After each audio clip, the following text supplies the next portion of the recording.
If you'd told me a few years back that one day I'd be standing in my driveway at sunrise, chainsaw in hand boots on, watching red and blue lights spin across the pine trees because someone called the sheriff on me for splitting firewood, I'd have called you crazy. But there I was, jaw clenched, coffee not even brewed yet, facing down a county deputy and a woman who thought a homeowners association badge made her queen of the mountain. All because I dared to live how I'd always lived on my own land by my own rules. Brenda High Tow Tower. I'll never forget how she looked that morning, her white BMW blocking my drive. Designer sunglasses flashing, arms folded so tight it looked like she was holding herself together by force. She'd only been in Whispering Pines 6 months, but she already treated the rest of us like squatters, ruining her view. What she didn't know, what made the whole thing almost funny, was I didn't just own this old cabin.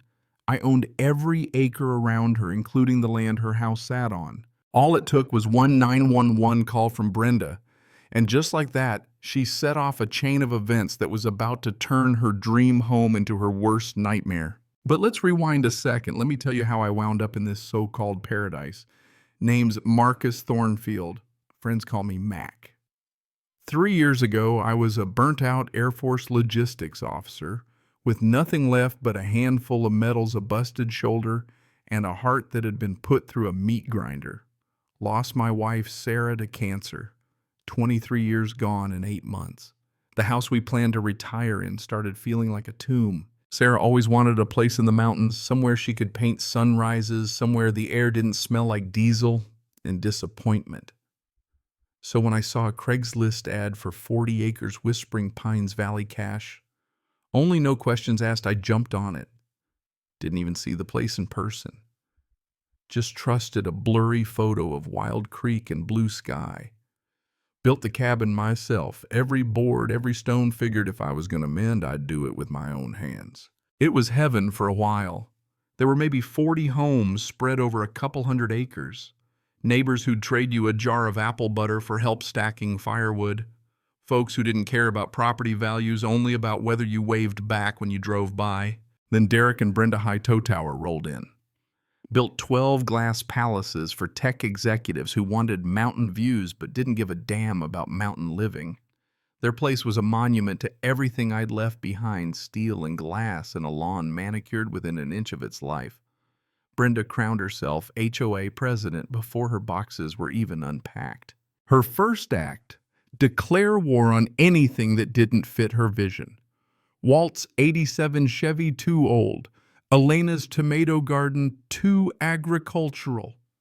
My property, too visible, too free. She started slow complaints, citations, official-looking letters demanding $500 a day for aesthetic violations.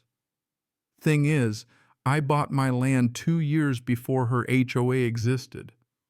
She had no power here, not legally, not even a little. When I called her to explain, she dropped all pretense. We're going to civilize this place whether you like it or not. That's when I knew this wasn't about peace and quiet. It was about control. A couple weeks later, a FedEx truck delivered 3 pages of legal threats from a firm in San Francisco. Apparently, I was destroying property values by making furniture and stacking wood. Attached 47 photos. Everything from my mailbox to my solar panels labeled violations. I just laughed. I'd spent 2 decades wrangling Pentagon paperwork. No way was I losing to some city lawyer. I hit the county law library, and sure enough, Colorado's right to farm law protected everything I was doing. Woodworking, splitting logs, even selling the odd table at the county fair, all legal as church on Sunday. That's when my neighbors rallied. Walt, old as the hills and sharp as an axe, showed up with Elena. Derek, Brenda's husband, had been knocking on doors offering cash for anyone willing to move out. At night, they'd catch him walking property lines with a GPS mapping every inch of the valley. Brenda wanted us gone, and Derek was looking to make it happen, one silent buyout at a time. That night, I put up trail cameras, caught Derek poking around, got his plates, even snapped Brenda snapping pictures. The next morning, a county inspector showed up with a citation for improper wood storage. Then came more claims of pollution, noise, mailbox not visible enough. Everyone a headache, none of them sticking. I spent a week in county offices, paperwork stacked higher than my firewood until my little business was legal in every way possible. They tried to wear me down with sabotage. Sugar in the gas tank, slashed ATV tires. Even tried breaking into my shed, my cameras caught it all. When I turned the evidence over to the sheriff, he just shook his head. "Some folks don't know when to quit," he said. That's when Brenda got desperate. She called 911, said she heard gunshots and screaming. Paramedics, deputies, fire trucks. My yard looked like a crime scene. But I was in town buying lumber.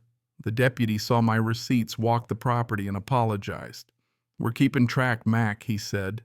Brenda's credibility was burning up faster than dry brush in July. But the twist? All this drama made me dig up an old safety deposit box my great-aunt left me. Inside, I found a deed yellowed and brittle, granting mineral and water rights to my family from 1923, covering every property in the valley, including Brenda's and Derek's shiny new mansions. I owned the water under their feet, the minerals below their foundations. I called my lawyer. Let the games begin. Derek tried to buy me out for $500,000 all cash, waving the money like it could fix everything. "You can either profit or get crushed," he said. I told him to take a hike. Every threat, every bribe, every trespass, I recorded it all, turned it over to the authorities. Turns out Derek had pulled this same scheme in 3 other states. By the time Brenda tried one last emergency HOA meeting, their investors were gone.